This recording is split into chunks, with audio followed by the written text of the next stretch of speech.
Hello, BookTube, and welcome to our live Thursday night live. Hi, So everyone. it's another Thursday. It is, yeah. I know it's been a long old week.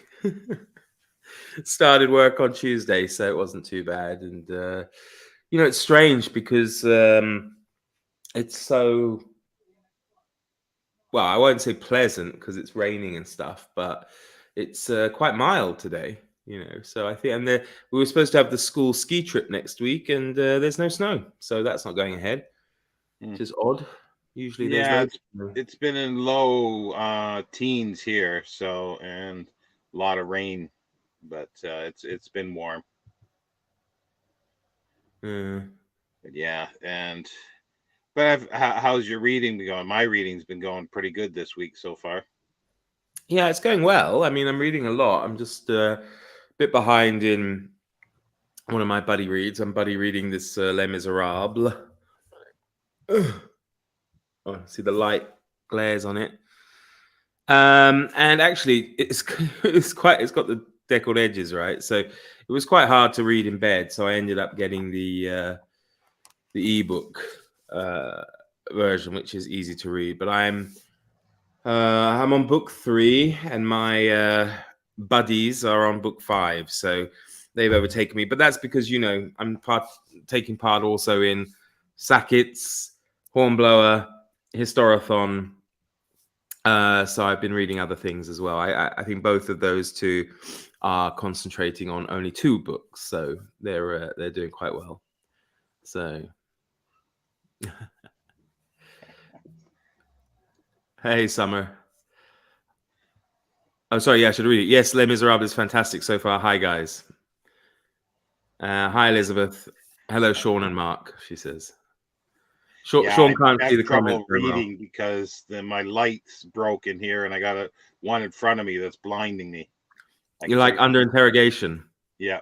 We have ways of making you talk, Mr. Standfast. What's the Excuses, excuse? excuses. That's for you, Mark. That's for you, Mark. Yeah, Not yeah, me. yeah, it's probably for me on the tardiness of Well, Les I'm Miserables. even further behind because I haven't started yet, and I won't be starting for 2 weeks from Saturday. Well, you'll still probably catch up and overtake me. So. But you finished, at least. You finished one book. Yeah, well, I'm 400 and some pages in Count of Monte Cristo. I finished the Midshipman Hornblower, and I'm halfway done.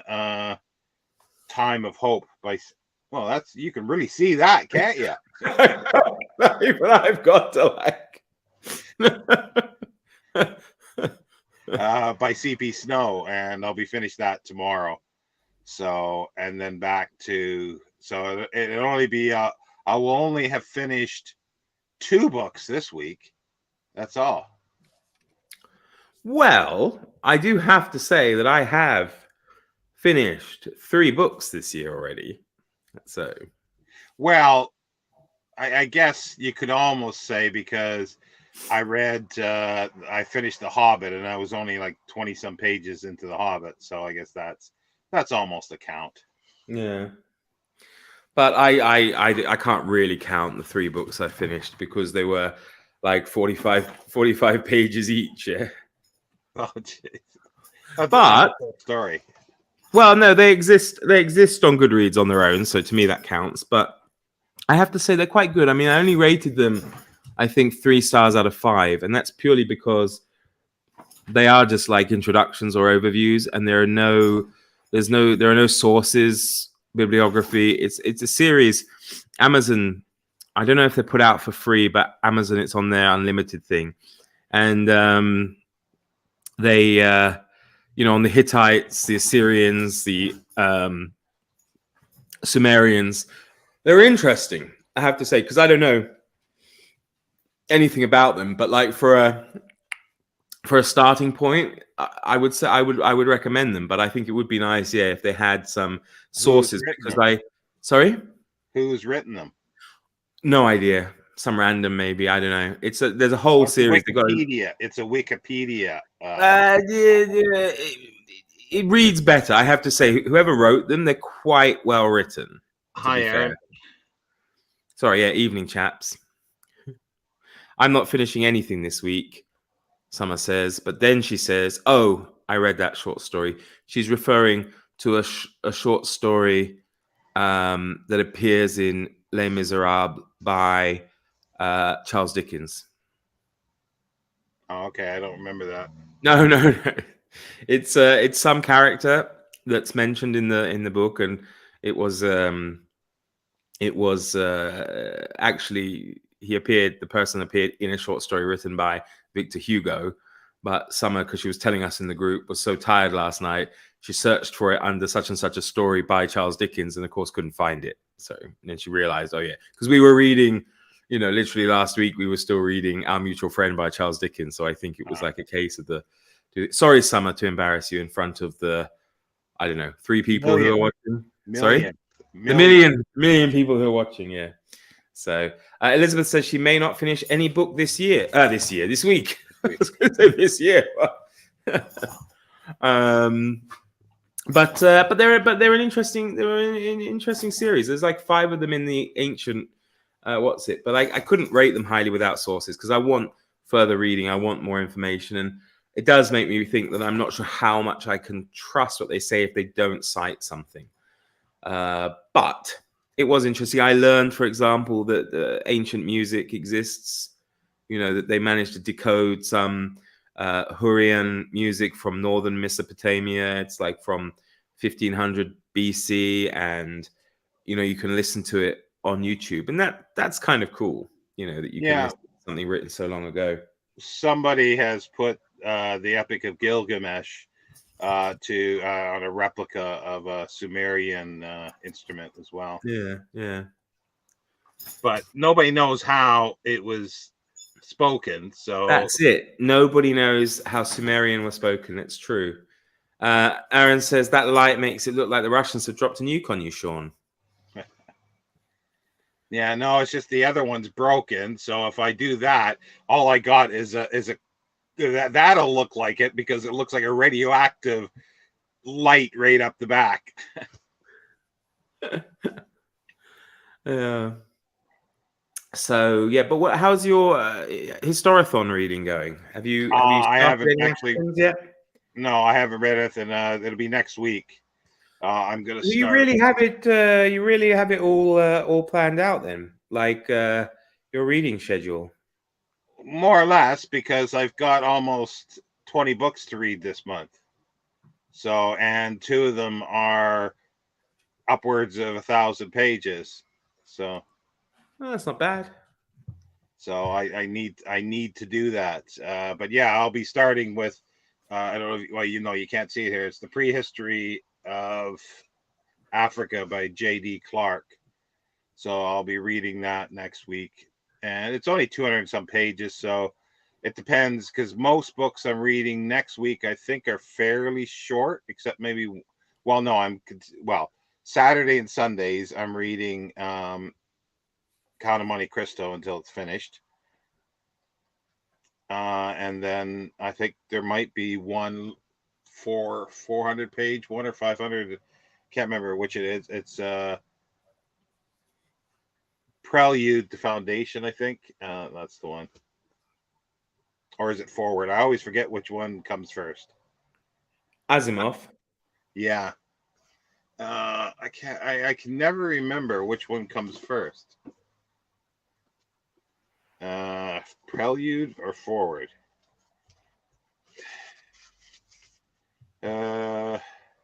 Prelude. So it's this one here, which just under 402 pages, but what page does it start out on?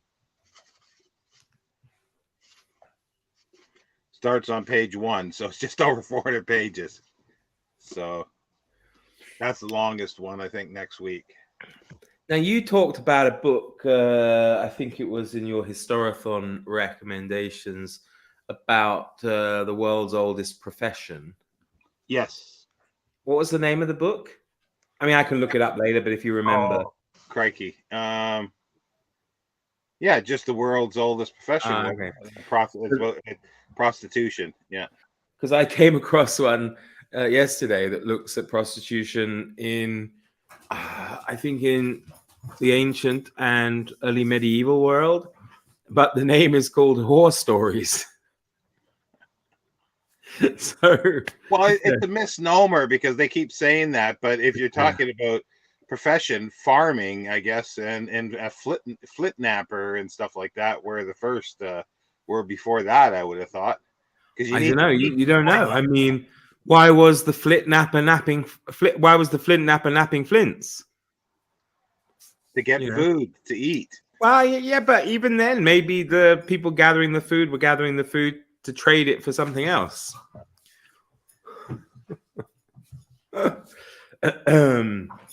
So now we've got a comment there.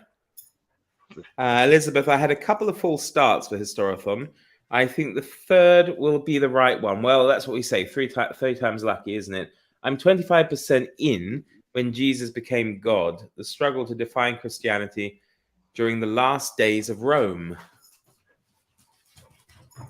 Don't know that one. Sounds interesting, though. Sounds interesting.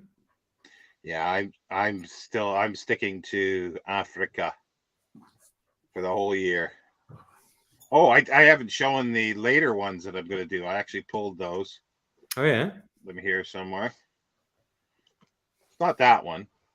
That's Isaac Asimov's autobiography. I have to check something. What's this one? Cybernetic imagination and science fiction? No.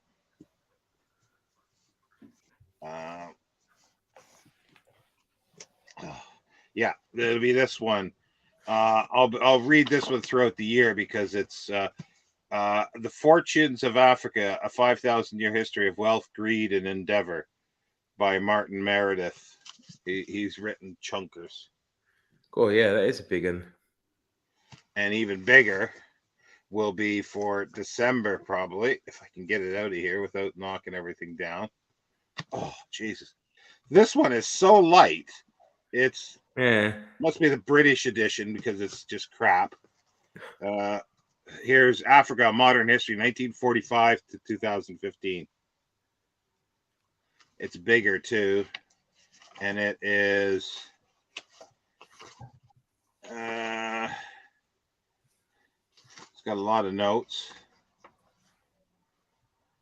over 1,000 pages. So that'll be my December's read because I've had it for a couple years now. And I was thinking, well, when am I ever going to read? I am interested in modern Africa, but post World War II. But you know, when will I have a chance or interest to read that? So this is a perfect time. So I can come right up to, well, the near past, 2000. What is it? 2014 or 15 or whatever it is. Yeah, I mean it's a nice cover. Yeah, I think he's got. There's another one. He's got something. He's got something about South Africa. I've not actually read anything by him, but I got these relatively cheap as sort of a bundle, about 3 or 4 of his books, Okay. for like 15 or 20 pounds or something like that. So I said, yeah, I'll take a gander on that. And then I've got to dig down. I've got an old, way up at the top there, Folio Society of the Boer War by Pakenham. Oh, Folio Society one. Oh, nice. Yeah. Yeah, but it's somebody didn't take too good care of it, so it's a bit rough. It's been through the wars. Yeah. But I also have there's another, I forget the other guy, the other one that was before that, I think, and I can't remember his name. I've got that one as well. And then what's this? Oh, what's the Spears one for the Zulu? Washing the Spears in Yeah. blood, is it? Yeah. Donald? No. What's his name? Can't think of it now. But yeah, there's all sorts of that stuff because I'll start out sort of general. Well, I'll probably wind up with general as well, but a lot of it's going to be South Africa, I think. Elizabeth says, Sean, these big books look fascinating, but I do find big history books a bit intimidating. I tend to lose interest before I reach the end. Huh. It can happen, I think. You can get like fatigue from it. I mean, but the wonderful thing with these history books often is that you don't need to read them cover to cover, do you? You can dip in and out of them. I mean, they're usually written in such a way that it's not like one long narrative. So, you know, you can just read up to a certain point, stop, come back in a year's time. It doesn't really matter. I'm really looking for something that size or bigger on South Africa, like the origins, not pre-European, but basically the first, the Dutch East India Company setting up their base there, and then up to say, the British takeover, the early 1800s. I'd love to have something that's about 1,000 or 1,500 pages for that. Just like a good narrative history of that, but there isn't one. I've yet to find a good one. I've read a lot of them. Like there's one that I've got here. I got partway through it. Everybody said it was great, but it comes right up, I think, to the 60s or 70s. And the guy's conclusions, like he'll be talking about something, I forget, in the Transvaal, and I forget, like there was two brothers or something like that. They weren't very smart in that because they were overweight, because they were fat. And he mentions this several times. It's like that's what was the problem, was because they were fat, they were stupid. And I'm going, this is supposed to be an historian? I think Quechua was a bit overweight, wasn't he? Yeah. So, but yeah, in those days, if you were like they were European settlers, or they were African. They were Boers. They were Boers. They were Boers. The one I specifically remember, but he said it several times throughout like a short period of time, and I'm just going, like, this is like, I don't even want to trust anything else with this, so I've put it down and not picked it up since. Obviously a fattist. Yeah, but it's like, I do come across that occasionally where you're going through something like history or something like that, and all of a sudden you got this spurious thing that comes in, and you're going, what? And then it just ruins everything because you can't trust anything else that the person's saying, because it's so bizarre. It is, isn't it? Those weird kind of things. I don't know. It's not like some things like where there was a belief at that time for X, Y, or Z when it was written. But this clearly is not an historical belief that people who are overweight, that are fat, are if they're in charge, they're going to destroy the country. It's like, the funny thing is, though, it was quite common for rulers, historical people to be overweight, because, of course, it was a status of, having more than enough to eat. Yeah. So it's very odd how people are. Yeah. So you're not going to recommend that book, then? No, I'm sort of looking at the dust jacket, because I pulled it off, and then the dust burn jacket. It, man, burn it.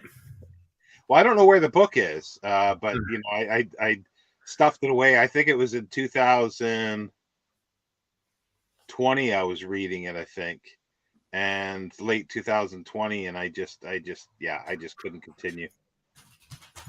So that'll be on my exercise pile. What wasn't what gave you your cardiac problems? Was it reading it? You got so worked up and. No, I don't know what that was. I still remember January 25th. 5:30 a.m. I was downstairs, and all of a sudden, I started breathing funny, and my heart was racing, and so, and then, but like when the ambulance came, the guys came, they hooked up the the cardiac thingies. If I was in Las Vegas, I would have won. I would have won a jackpot, because all the lights and everything was just going off crazy. Well, I guess because my heartbeat was almost 400 beats a minute. But you were up and around, or it was like... Yeah, like I was in quite a bit of pain and breathing, difficult breathing. My arm was sore and everything like that. And then it wasn't calming down, and so they strapped me to the gurney or whatever the thing, and as soon as they had me half in the ambulance, it settled down. And then 20 minutes later, I felt perfectly fine. It's like, okay, I can go home now. Kind of a shame you didn't go home though, right? Given what happened later. Yeah. Well, that's the thing. And then while I'm there, the bloody they had three cardiologists. They're arguing whether it was a heart attack or not, and one saying it was because I was overweight, and the others were saying, well, no, because there's after they did the thing up my arm and the camera into my heart, my pipes were clean. So, and the one probably said it's a genetic thing that caused that, but it's damaged my heart regardless. You can't get away from it if your heart beats almost 400 beats a minute. It's gonna do some damage. Anyway, fun times. Yeah, I mean, it's not only just Les Miserables here, but also there. The Wretched. The Wretched, yeah. I'd love to get the hardcover of that. They put it out as a hardcover with the same cover, with the flag. As your version. No, well, yeah, I think has the flag on it, doesn't it? Yeah.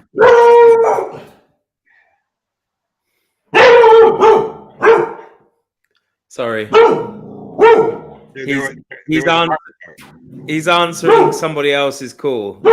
Someone else is barking out there first, and suddenly he just stops what he's doing and just jumps up at the window. Yeah, no, there was a hardcover put out before the Random House did. Super expensive now, hard to get. I don't know if that's a good thing though, to have a hardcover of it. I mean, it's hard enough to read. It's hard enough to read as it is, To be honest, I don't really know, unless it is just down to cost. But like a lot of other countries release books in volumes still. Like if you were to read, probably because of the nature of the language, maybe, but if you were to read Les Miserables probably in Japanese, you'd probably buy a little box set and it might be like 5 volumes, for example. Manageable segments. And I think that wouldn't necessarily be a bad idea. Yeah, well, of course you were, Summer, because great minds think alike. So, well, that's how I read Count of Monte Cristo the first time, but it was the 19th century, and I think it was 2. It could have been 3 volumes, but I can't remember now. It could have been 3 because it was in vogue to have 3, 3-volume novel. Stop it, please. I'm not sure. Listens to me. Spoil.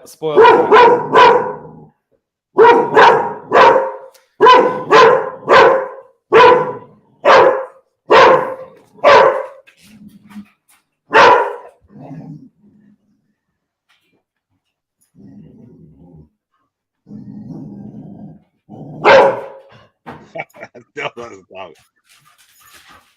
In that instance, it was his enemy. It's the butcher's dog from up the street. And it's so funny because you can see part of the street. So he starts looking there, and then he just follows around until they walk by, until they walk out of view. So, Elizabeth's edition is it is in 3 volumes. Elizabeth, is that French? It'll be French. It is the French edition. You see, Well, it would have to be. I would think. Yeah, I guess it would be silly, Elizabeth, if you read it in English. Elvis singing the song of his people. Yeah, not very tuneful though. One of my students at school today, she's got 6 Labrador puppies. She was asking if I wanted another one. Sorry, Elvis. Yeah, I haven't told you about that yet. And I have to say they're so cute. I was tempted, but if I had the house, I probably would. But it's too. Couldn't have a Labrador and Elvis knocking about here until the place is done. So Yeah, you've escaped the little sister. you've seen my well, it's the second edition of the first English UK translation of Les Miserables, haven't you? No? It's 1/4 leather, and it's 3 volumes. 3 volumes. Oh, did you show it on your Desert Island Desert Island book Yeah. episode? Uh-huh. Yeah, along with the other 5 or so translations. I wonder what it's like reading it in French. When I first was reading, like in the early 80s, and I got into reading, and especially mid 80s, 19th century French literature, I wanted to learn how to read it, and 40 years later, I haven't. Summer, I used to have Les Miserables in 2 volumes, but the print was so tiny. Yeah, I used to have, and I don't know who the translator was. It was probably the same guy, the first American translator, in two volumes that were green, and they had sort of a floral motif, white motif, and then I think there was a medallion of a picture on the front. But I can't remember who did that. And all of a sudden, I had a flash of the film, The Lady Vanishes, because they were asking her what the woman, what she looked like. She's going, oh, just a normal thing. Okay, what was she wearing? And she was able to describe exactly in detail what she was wearing. So it's like, I can't remember who the hell the translator was, but I could describe the book in detail, how it looked. So you've got me thinking now, what's the name of the woman? A woman, what? In Lady Vanishes, Mrs. or Miss Froy. Miss Froy. Yeah, you remember that? It's such a great film, that. Yeah. I haven't read the book. Have you? Yeah. Uh-huh. Yeah, I don't want to read it again. I've got it here somewhere, and I had it, and then I lost it again because it got piled up. But I'm starting to sort things out because I want to get my science fiction stuff, the science fiction reference, up on the shelves, because there's so many times I want to reference something and I can't. Well, it's just too much of a problem to find the book. I mean, we can add it to a list of things to do next year, but it'd be kind of fun to do like a pre-1950 reading of, a reading of films pre-1950. Yeah. And the reason I chose 1950 is because I wanted to include Kind Hearts and Coronets. Yes, I got the book now. Yeah, me too. So now I just need to find the space to read it. Also, too, there's other silence I want to do. I've got Mabuse the Gambler by Fritz Lang. I've got the first book for that. It was a whole series. Couldn't bring myself to watch it. Yeah, I've seen it. And then there was a more recent one, too, that wasn't very good. Yeah, it's just that's one of my favorite Hitchcock films, actually. Oh, it's a great film. It's a great film. Speaking of Fritz Lang, it's in the public domain now, isn't it? What? Metropolis. Oh, is it? Yeah. So that means there'll be a lot of shitty, bastardized versions Collector's editions and all that kind of crap coming out yet. Yeah, but they won't be good. No. Yeah, the best one so far it's better than the Kino, is the Masters of Cinema version. But I'm sure that they're getting around to do a 4K of it, I'm sure. Do you think, like, again, you're limited with language? I mean, do you think like some German cinema company has put out an even better version of Metropolis, but you just don't know about it, or No, because this is the Murnau Stiftung Museum or whatever does a lot of the restoration, and right. that's the one they use. And the reason why I say it's a bit better than the Kino is because apparently their transfer to the Blu-ray is better than the Kino one. But it's the same. If you buy the German version, that restoration is going to be the same, but you'll have different um, extras on it. So there could be some other interesting stuff, and there is. Like I've got a what is it called? J'accuse. It's a huge. It's just behind me here. It's a huge box set that you open it up. It's got the original script, but it's all in French. It does have some stuff in English to translate in English, but it has a whole bunch of extra discs. And there's lots of commentary on it. Not commentary, but documentaries. But they're in French. There's no subtitles. It's just thankfully the subtitle, the main move, there is subtitles for the main film. But the extra stuff they have in there, no subtitles. Because generally French DVDs and Blu-rays, they a lot of times refuse to put English subtitles, because you'll see people complaining that if there's a release of a French title that has English subtitles in, they freak. But Then, it's a silent film. yes. Doesn't matter, does it? Well, no, because you do have the intertitles. So it needs. If you put them in English, Yeah. it doesn't make a difference. It's not like you're listening to French and reading English or dubbing over the French. To be honest, in a silent film, I think it really wouldn't make any difference if you just stick in English intertitles compared to but stick there anything you want. There's the purists in France that don't like it. However, if you get an American film and it doesn't have French subtitles on, they're the same ones that freak out. I've seen that. I think Winnie the Pooh was last year, though, wasn't it? But you're right. This year, Mickey Mouse, or at least Steamboat Willie, entered the public domain. So if you fancy making a Steamboat Willie horror film, go for it. So yeah, it's I don't know. I'm waiting for the new Napoleon to come out. The Abel Gance. Yeah, that looked really good. I was actually going to ask, have you read? Yeah, Yeah, that's the. Yeah. Have you read Ben-Hur? Yes, a long time ago. I want to do it again. I've got the Wordsworth edition here somewhere. I want to reread Quo Vadis.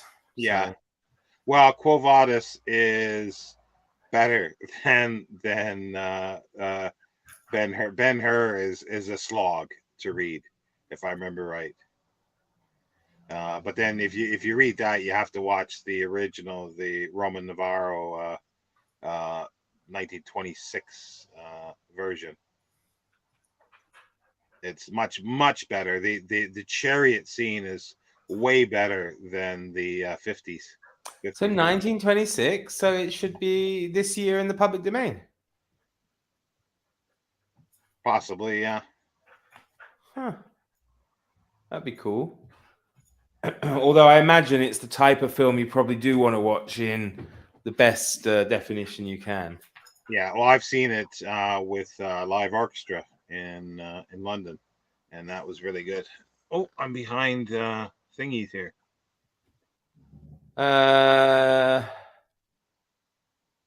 Yeah. Oh, really? That sucks, because Canada is usually a good one for that, because there's a website called The Faded Page, which is like Canadian Gutenberg. Now, is that retrospective, Elizabeth? So like things that were released early after 50 years and now back under, or they are just pausing it now that anything will come after 70 years instead of 50 years, if you know? Because Orwell was in the public domain as well before 2020, I think, in Canada.